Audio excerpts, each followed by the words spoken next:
All right, so I guess we're starting. I'll go first. So Cloudy, thank you for being here. My question to you is, are you used to this level of fame yet? Uh, well, I mean, I'm getting used to people stopping me and saying, "Oh, I love you from like that TikTok or the Sora run or this and that."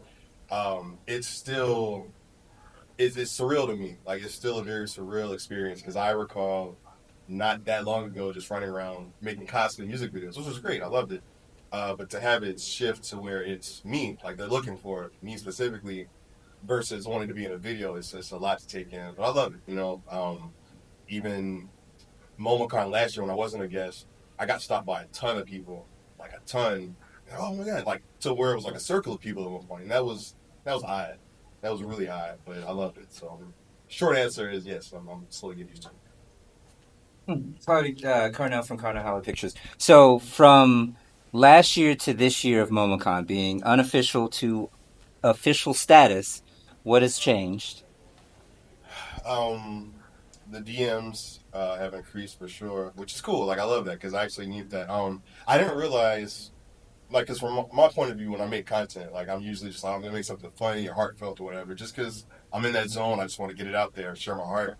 But I've had an increase of people who tell me like, "Oh, Cloudy, look, this video you did like helped me out of a depressive state, or this video you did helped a friend of mine." Like things like that have started to like increase in number, and I'm like, wow, like, cause you don't think about that kind of impact you're gonna have. You're just from your point of view, it's like I'm creating, I'm being silly. That's it. That's the extent of it. So when you get messages like that, like even someone earlier stopped me when I first got in. Like, I just want to tell you, my friend just, you really helped her out, and I'm just like, wow, it's just like, so that kind of stuff has changed. I'm starting to get paid for like brand deals here and there, so that's cool. Just like companies seeing my videos pop around, like, hey, I want you to promote this thing I'm doing or whatever. So that's really nice. I'm enjoying the ride. It fluctuates, like any business, but I'm enjoying it. So those are the main changes. So you're known for a lot of your content, but you're also known for two very particular cosplays that you do. Your Sora cosplay, which I love, and your Kuwabara cosplay. What was your inspiration behind wanting to create those cosplays for your look? Okay, so the Sora specifically, that came during the pandemic, and that was all. I know people are probably expecting this really heartfelt, like, oh man, he must have been doing that his whole life. The truth of the matter is, the pandemic hit, and I remember being bored in the house, and I had a Keyblade in my storage, like just in my garage. So I was like, I'm gonna go out in the yard and just run around with it. I'm gonna whatever, and that went viral. So from there, I was okay. People like Sora. That's funny, and it's just funny to like roast on him. Then I transitioned to videos of him getting just whooped by every character on the man, and I made this template. And I don't even know why I chose this song or the template, but it was like 2 a.m. one night during the pandemic, and I was like, I just want to see him just get tossed in slow motion. So I found the song on TikTok. It was this I had no idea, whatever.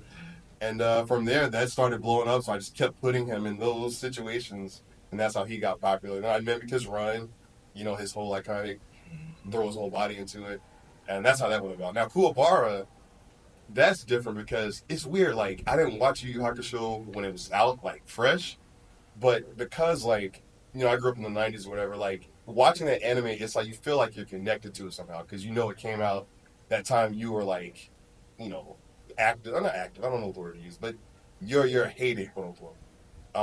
So when I watch Yu Yu Hakusho, there's that sense of comfort and nostalgia. So then with your mention Kuwabara, I just learned I can imitate his voice. So once I started doing that, it's like you Messi, you blah blah blah, you gonna get like once I was able to do that, I'm like, why don't I just cosplay him and just see what happens? And that blew up in MomoCon because I did one of him dancing around, doing all the stuff, and that took off. So those are my two like right now my two biggest characters for sure.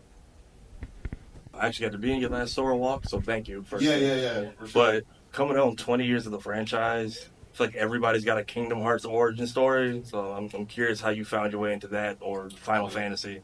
I vividly remember way back in like 0203, we had a game magazine. I was with my friends, and it was like we opened it up and we see this kid with like big clown shoes and like a key sword. We called it a key sword. It's like what is this? But we saw a Disney character, so we were really intrigued. I remember this like it was yesterday. It was at my buddy Robert's house, but like From there, we're like, okay, that's cool. We got to look into this. And then the commercial hit. And, when you walk, all that, like, when that hit, we were sold. We were like, we got to get this game, we got to play it. And that was my, like, all of high school, just, like, going through Kingdom Hearts. Getting to the title screen, just letting that music play out. Any Kingdom Hearts fans out there, dearly beloved. But, like, that was so iconic of a memory. I remember, even though I roasted them years later when I did my videos, that was just that moment. Like, that moment of remembering how good that felt, just the whole energy of that game. It's a very, like, heartwarming game. Pun intended, Kingdom Hearts, but it's a very heartwarming game. So, yeah, that's it. Do you remember your first cosplay ever? Technically, yeah. My first one, and I didn't even realize it at the time, when I was, like, in sixth grade, right? 90, whatever. Like, I put on some old skates I had. They had worn out, so I took the little insoles out, and they were blue.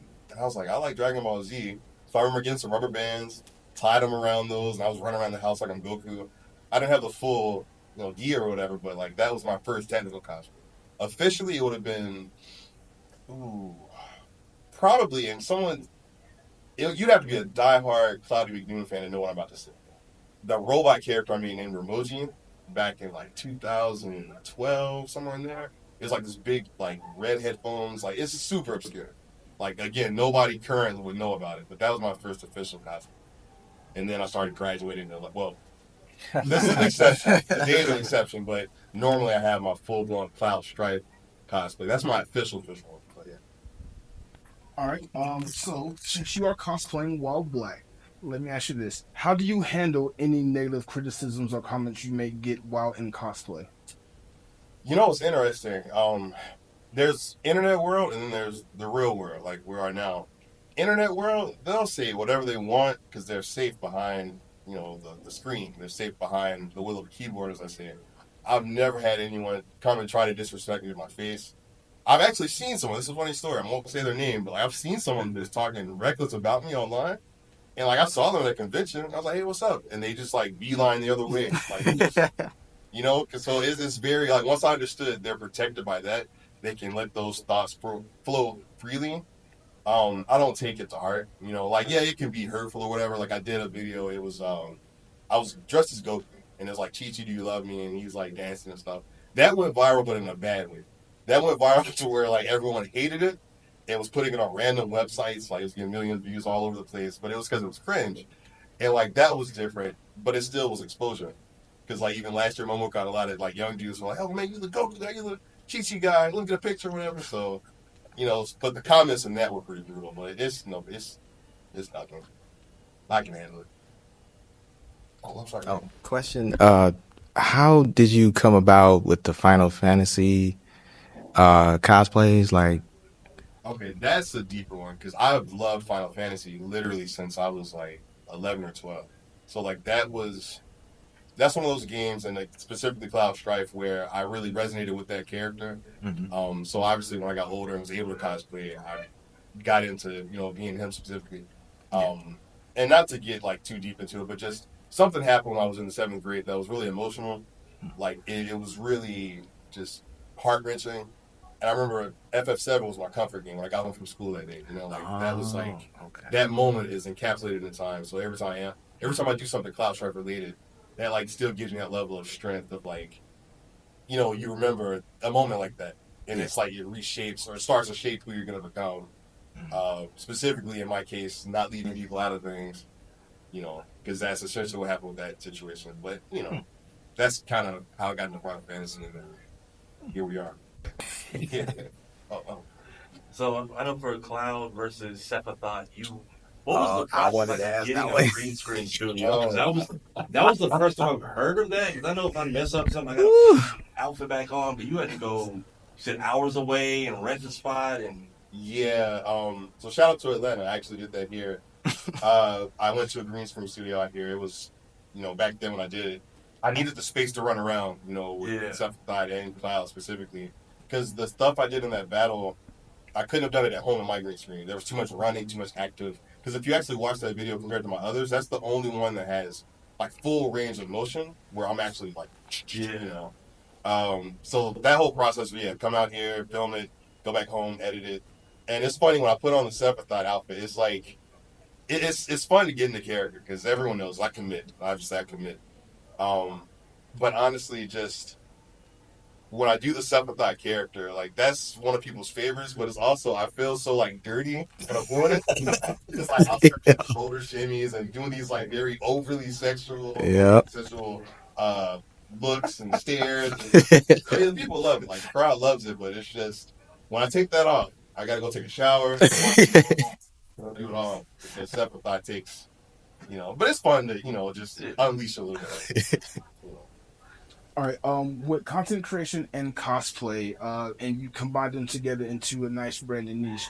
My question for you is this: how do you go about approaching your content as far as like planning it and shooting it and things like that? And what is your favorite part of the content creation process?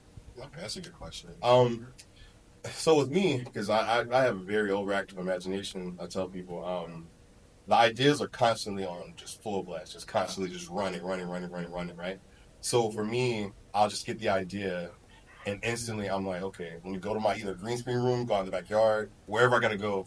Let me film this concept. Let me just get out of my head. You know, I do that. I go inside, edit it, boom. My favorite part is people's reaction to it because you never know what's gonna pop, what's gonna really do what it does. Because sometimes my least amount of effort projects is what blows up. My favorite part is everyone's reaction or their quote the video I've done. Like I did one called Final Fantasy Phoenicia, and that's one everyone quotes now. It's like Panacea or Phoenicia, like just the word Phoenicia. They'll just comment that on every video I do now. So this is cool. The reaction. So. Oh, well, you do a lot of singing. What is your musical background?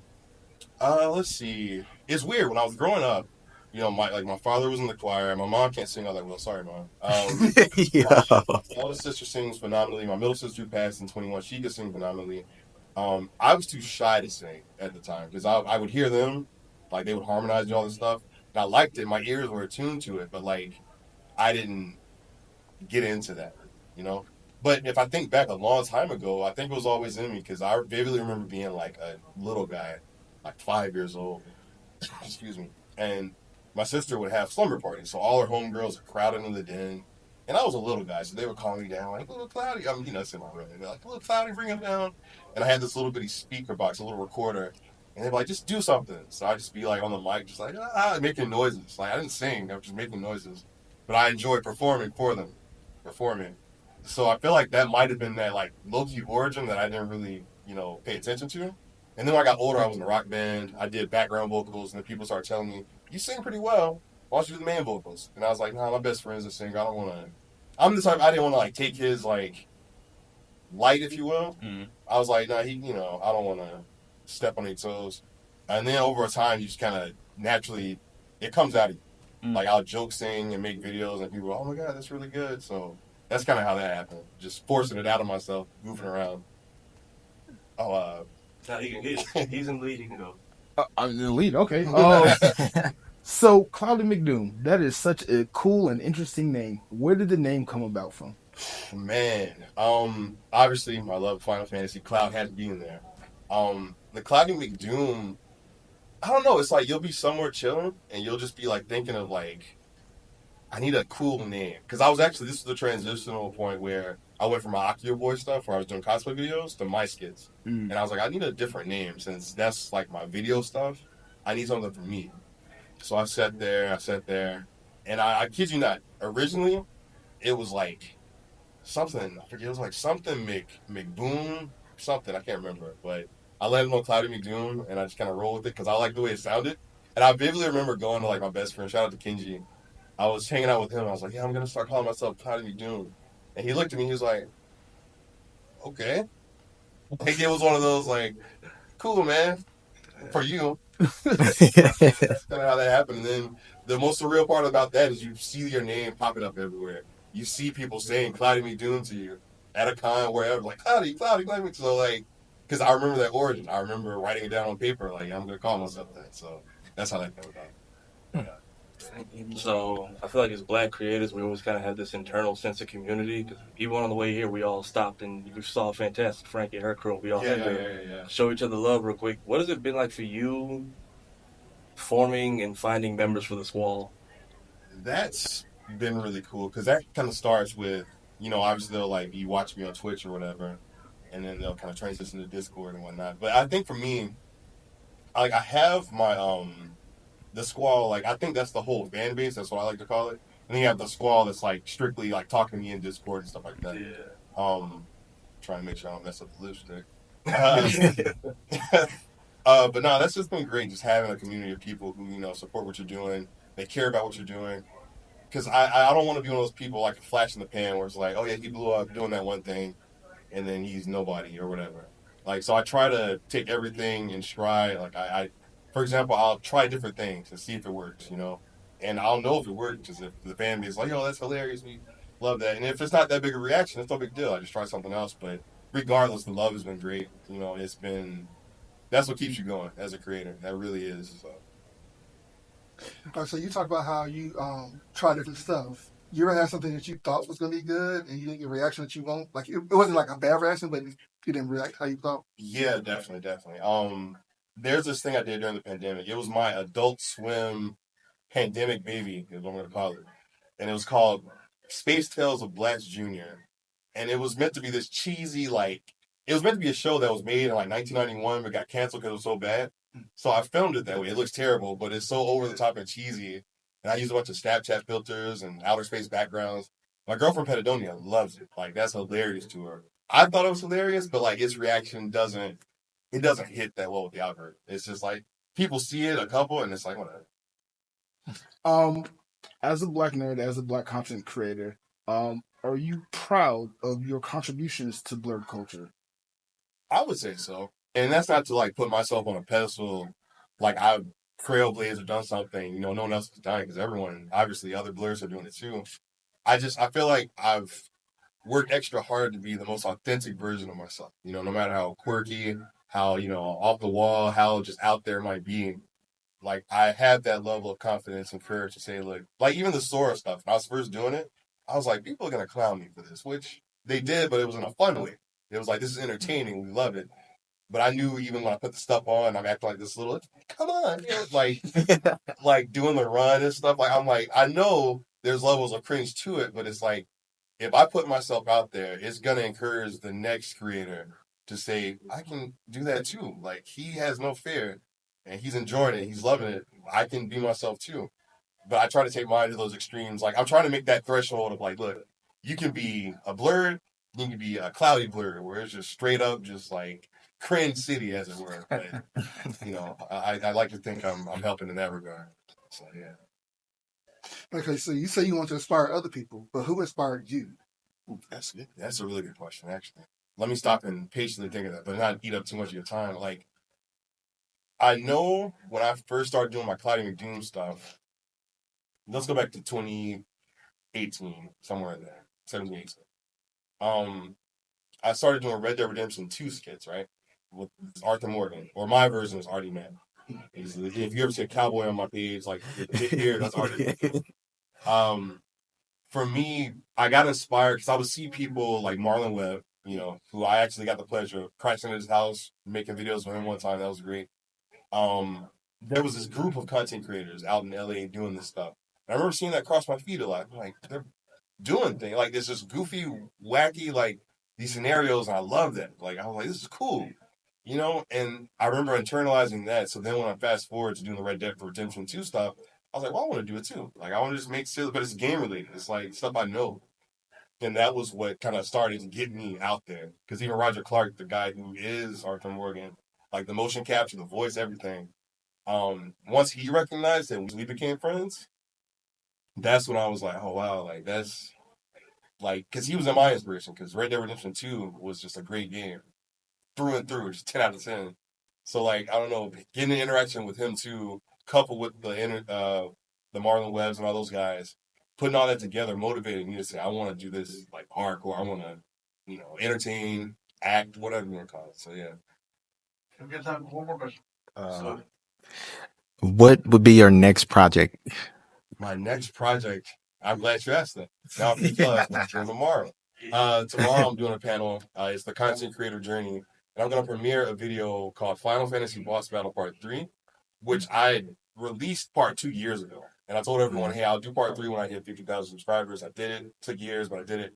And everyone's been waiting for this video. Even now, as we sit here and speak, there are people waiting for it to premiere on YouTube next week. I want to show it here first because to celebrate me being invited to a guest at one of my favorite cons, I want to just get everyone's reaction to it, have my panel, see what they think about it. So that's going to be tomorrow, 2:30 p.m. in room 217, I believe. I'm going to double check, see if the projector's in there. But I think that's going to be my biggest project right now. That's the one I put a lot of blood, sweat, and tears into. And now we're going to see how people take it tomorrow. Sounds good. I can't wait. Thank you very much. All right. Thank you for your time. You can't understand us 'cause you're too soft.